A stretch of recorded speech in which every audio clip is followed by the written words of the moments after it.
आज मशरक़ वुस्ता में अगर सबसे खतरनाक दुश्मनों का नाम लिया जाए तो वो हैं ईरान और इजराइल।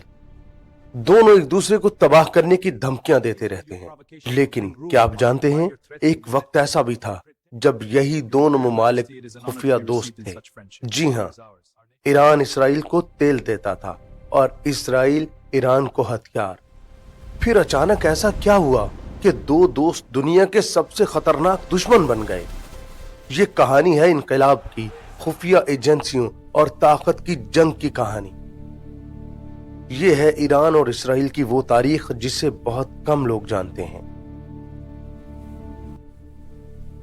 मशरक़ वुस्ता एक ऐसा खित्ता है जहां सियासत, मजहब और ताकत की जंगें सदियों से लड़ी जा रही हैं। और इस खित्ते में अगर दो सबसे खतरनाक दुश्मनों का नाम लिया जाए तो वो ईरान और इसराइल हैं। इसराइल ईरान को अपनी सलामती के लिए सबसे बड़ा खतरा समझता है। Iran is a dangerous country for Israel and for the entire region. We must address this threat with determination. और ईरान इसराइल को एक नाजायज रियासत करार देता। 1948 में दुनिया के नक्शे पर एक नई रियासत बनी, इसराइल। ये ऐलान मशरक़ वुस्ता के लिए एक जलजला साबित हुआ। ज्यादातर अरब ममालिक ने इसराइल को तस्लीम करने से इनकार कर दिया। Israel will not be recognized. We stand united in refusal. This is the consensus. लेकिन एक गैर अरब मुल्क खामोशी से सूरत हाल का जायजा ले रहा था और वो था ईरान। उस वक्त ईरान पर मोहम्मद रजा पहलवी की हुकूमत थी। शाह ईरान मगरब के करीब थे और अमेरिका के इत्तेहादी थे। उनका मकसद था ईरान को एक जदीद ताकत बनाना। और इसी हिकमत अमली के तहत ईरान ने इजराइल के साथ खुफिया ताल्लुकात कायम किए। 1960 और 1970 की दहाई में ईरान और इजराइल के ताल्लुकात हैरान कुन हद तक मजबूत हो रहे थे। दोनों ममालिक के दरमियान तेल की तिजारत, खुफिया, फौजी ताउन और इंटेलिजेंस शेयरिंग, ज़राई टेक्नोलॉजी के मुआहदे होने लगे। इसराइल की खुफिया एजेंसी मोसाद ईरान की सिक्योरिटी एजेंसी सवाक के साथ मिलकर काम कर रही थी। ईरान इसराइल को तेल फराहम करता था और इसराइल ईरान को जदीद हथियार और टेक्नोलॉजी से लेस कर रहा था। ये ताल्लुकात इतने करीबी थे कि इसराइली माहिरीन ईरान में कई तरक्याती मंसूबों पर काम कर रहे थे, लेकिन ये दोस्ती ज्यादातर खुफिया थी क्योंकि अरब दुनिया इसराइल की सख्त मुखालिफ थी। 1989 में ईरान में वो इनकलाब आया जिसने पूरी दुनिया की सियासत बदल डाली। लोग सड़कों पर निकल आए, एहतजाज बढ़ने लगे और फिर जलावतनी से एक मजहबी रहनुमा ईरान वापस आया। वो था रूहुल्लाह खुमैनी। इनकलाब कामयाब हुआ। शाह ईरान मुल्क छोड़कर भाग गए।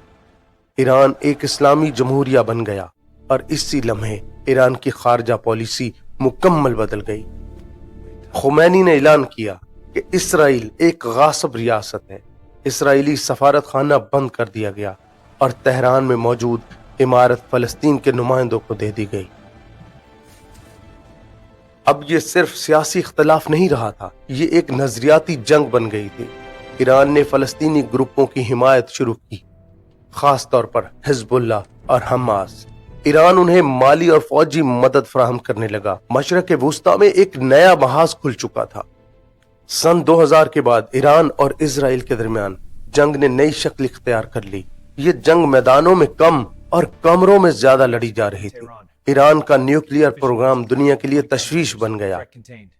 इसी दौरान इजराइल ने ईरान पर साइबर हमले करना शुरू कर दिए। ईरानी न्यूक्लियर साइंसदानों के कत्ल और बहुत से खुफिया ऑपरेशंस में इजराइल का नाम आने लगा। दुनिया ने पहली बार बड़े पैमाने पर साइबर जंग का तस्वुर देखा। आज ईरान और इसराइल बराह रास्त जंग लड़ रहे हैं और इनकी जंग कई ममालिक में जारी है। शाम, लुबनान, बल्कि सारा मशरक़ वुस्ता अब इसकी लपेट में है। लुबनान और शाम में ईरान के इत्तेहादी ग्रुप इसराइल के खिलाफ सरगर्म हैं। लुबनान में हिजबुल्लाह इसराइल के लिए एक बहुत बड़ा खतरा समझा जाता है और शाम में इसराइल बार बार ईरानी अहदाफ पर हमले करते हैं। ये एक खामोश मगर खतरनाक जंग है। आज ایران اور اسرائیل کے تعلقات تاریخ کے بدترین دور سے گزر رہے ہیں. ہر سال کشیدگی بڑھتی جا رہی ہے اور اس جنگ میں اب پورا مشرق وسطی آگ میں جل رہا ہے.